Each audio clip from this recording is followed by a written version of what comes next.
कुछ वक्त पहले की बात है। एक गांव में बंसी नाम का दूध वाला रहता था। बंसी के पास गाय और भैंस थी, जिसका दूध निकालकर वो बेचता था और उसी आमदनी से अपना घर बार चलाता था। गांव में बंसी का बहुत नाम था, क्योंकि वो ईमानदारी से अपना दूध बेचता था। वो अपने दूध में बाकी दूध वालों की तरह मिलावट नहीं करता था। बंसी काफी उदार दिल का था और अपनी गाय और भैंस का बड़ा ख्याल रखता था। बंसी अकेला था, तो उसे ज्यादा आमदनी नहीं चाहिए होती थी अपने जीवन निर्वाह के लिए। तो बंसी हर रोज अपनी कुछ आमदनी बचा के अपनी पुरानी पुश्तैनी पेटी में रखता था, ताकि जरूरत के समय वो आमदनी उसके काम आ सके। ऐसा ही काफी दिनों तक चलता रहा। बंसी ने अपने भविष्य के लिए अच्छी आमदनी जमा कर ली थी। अरे वाह, मालिक की मेहरबानी से मेरे पास तो बहुत अच्छी आमदनी बची हुई है। थोड़ी आमदनी मैं और जोड़कर अपने लिए एक घर ले लूंगा अच्छा सा, और मेरी इन गाय और भैंसों के लिए अच्छी सी गौशाला भी बनवा लूंगा। चलो, अब रात हो गई है, चलकर सोना चाहिए। अपनी कमाई हुई आमदनी पेटी में पुरानी आमदनी के साथ रखकर बंसी सोने चला गया। और उस रात एक चोर उसके घर आया और उसकी पेटी में से बचाई हुई आमदनी लेकर चला गया। जब सुबह बंसी उठा तो उसने देखा कि उसकी पेटी खुली पड़ी है। जब नजदीक जाकर उसने देखा तो उसे पता चला कि उसकी आमदनी कोई चुरा कर भाग गया है। बंसी के तो होश ही उड़ गए थे और वो रोने लगा। उसे समझ में नहीं आ रहा था कि अब क्या किया जाए। उसने सालों की मेहनत करके जो आमदनी इकट्ठा की थी, वो कोई एक रात में चुरा कर ले गया।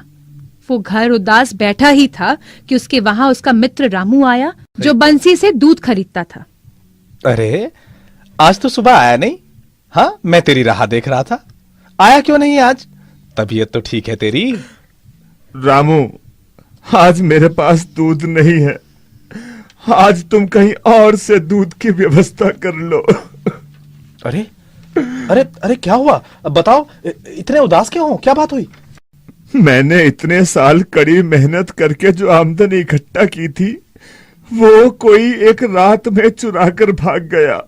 क्या मतलब हुआ मेरी इतने साल की मेहनत करने का? अरे भैया चुप हो जाओ। इस वजह से क्या तुम दूध बेचना बंद कर दोगे? हाँ, ये तो कोई बात नहीं हुई।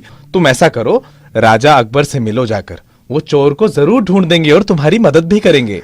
एक दूध वाले की मदद करने के लिए राजा अपना कीमती समय क्यों देंगे? बंसी, उन्होंने एक न्यायालय का निर्माण किया हुआ है, जहाँ छोटे मोटे विवादों का समाधान किया जाता है। मुझे यकीन है कि तुम्हें वहाँ न्याय जरूर मिलेगा। हाँ, सच कह रहे हो? हाँ, ठीक है, मैं जाता हूँ। बंसी के मुख में हल्की सी मुस्कान आ गई। उसी दिन जाकर बंसी राजा अकबर से मिला। अपना परिचय दीजिए। मैं आपके ही राज्य में रहने वाला एक छोटा सा दूध वाला हूँ। ऐसा क्या हो गया है कि एक दूध वाले को हमारे न्यायालय की सीढ़ियां चढ़नी पड़ी? सरकार, मैं बड़ी उम्मीदों के साथ आपसे मिलने आया हूँ। वो सब तो ठीक है, आप हमें अपनी समस्याएं बताएं ताकि हम उसका निवारण कर सकें। जहांपना, मैं कई सालों से दूध का व्यापार करता आ रहा हूँ। मेरे पास एक गाय है और एक भैंस है। उनके दूध को बेचकर मैं अच्छे से अपने जीवन का निर्वाह कर रहा था, पर तभी कुछ ऐसा हुआ मेरे साथ कि मेरी हिम्मत टूट गई। मैंने अपने भविष्य के लिए कुछ पूंजी जमा कर रखी थी। ये बात हमें आपकी अच्छी लगी कि हर एक इंसान को अपने जीवन में निर्वाह के साथ अपने भविष्य का भी ख्याल रखना चाहिए। आगे बढ़िए। जनाब, मैं अपनी पुश्तैनी पेटी में आमदनी जमा करता था। कुछ समय में मुझे अपने लिए एक अच्छा घर और अपनी गाय भैंसों के लिए अच्छी सी गौशाला लेनी थी, पर कल रात कोई आदमी चोरी करके वो सब कुछ ले गया। आपको कब पता चला कि आपकी आमदनी चोरी हो गई है? हुजूर, मैं सुबह जैसे ही गाय और भैंस का दूध निकालने के लिए उठा, मैंने देखा कि मेरे घर का दरवाजा खुला हुआ है। मैं घबरा गया और भागते हुए मैंने सबसे पहले अपनी पेटी को देखा। मैंने देखा कि पेटी का ताला टूटा हुआ है और अंदर मेरी सारी जमा की हुई पूंजी गायब है। ये तो भाई परेशानी वाली बात है। क्या तुमने कभी किसी से अपनी जमा पूंजी का जिक्र किया था? नहीं जनाब, मैंने कभी किसी से जिक्र नहीं किया था। किसी को मेरी पेटी के बारे में कुछ भी नहीं पता था। बीरबल, जी। हम चाहते हैं कि आप इस समस्या का हल निकालें, हमारे राज्य के दूध वालों की मदद करें। जैसी आज्ञा जहांपना। हाँ तो भाई, क्या नाम बताया आपने अपना? जी जनाब, मेरा नाम बंसी है। तो भाई बंसी, तो आपको किस पे शक है? किसी पे नहीं है। बंसी जी, आप अपने चौकीदार और आसपास के रहने वाले सब लोगों को दरबार में कल हाजिर कीजिए, ठीक है? जैसा आप कहें जनाब। दूसरे दिन बंसी ने अपने आसपास में रहने वाले कुछ लोगों को बुलाया और चौकीदार और उसके घर में काम करने वाले कुछ और लोगों को भी उसने दरबार में पेश किया। बीरबल, जी हुजूर। तो अब क्या कहना है आपको? क्या आपने चोर को पकड़ लिया है? क्या आपको पता है इनमें से कौन चोर है? नहीं जहांपना, पर मेरे पास एक तरकीब है। मेरे पास कुछ जादुई लकड़ियां हैं। मैं ये लकड़ियां इन सबको दूंगा। जादुई लकड़ियां?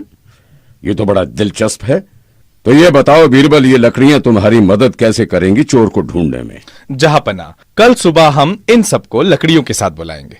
जिसने भी चोरी की होगी उसकी लकड़ी अपने आप 1 इंच बड़ी हो जाएगी, और जिसकी लकड़ी 1 इंच बड़ी है बस वही चोर है। बहुत खूब, बहुत खूब। मैं भी ये जादू देखना चाहता हूं। कल सुबह आप सब लोग यहाँ पर इस लकड़ी के साथ हाजिर होंगे। जी हुजूर। जी जी हुजूर। हुजूर। जी हुजूर। जी हुजूर। दूसरे दिन न्यायालय में सब अपने समय से हाजिर हो गए थे। बीरबल ने सबकी लकड़ियां इकट्ठा करना शुरू किया। सबने अपनी लकड़ियां दे दी और विचार कर रहे बीरबल से अकबर ने कहा, हाँ तो बीरबल, कौन है गुनहगार? क्या पता चला आपको इन जादुई लकड़ियों से? जहांपना, मैंने चोर को ढूंढ लिया है। ये चौकीदार ही चोर है।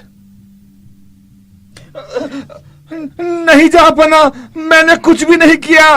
बीरबल, आप इस नतीजे पर कैसे पहुंचे? जहांपना, ये कोई जादुई लकड़ियां नहीं है। ये पेड़ से एक ही माप में काटी हुई साधारण सी लकड़ियां हैं। जब मैंने कल बोला कि जो भी चोर होगा उसकी लकड़ी अपने आप 1 इंच बड़ी हो जाएगी, तो ये चौकीदार ने डर कर इस लकड़ी को 1 इंच काट दिया, ताकि जब ये 1 इंच बड़ी हो जाए तो बाकी लकड़ियों के समान ही रह जाए। बहुत खूब, बहुत खूब। भाई वाह वाह वाह वाह वाह वाह भाई वाह वाह। ऐसे मुद्दे हल करने में तुमसे अच्छा कोई नहीं हो सकता। हुजूर। इस चोर को पकड़ लिया जाए और इसे कारावास में डाल दिया जाए, और तुम अब बंसी का सारा चुराया हुआ धन वापस कर दो। महाराज की जय हो।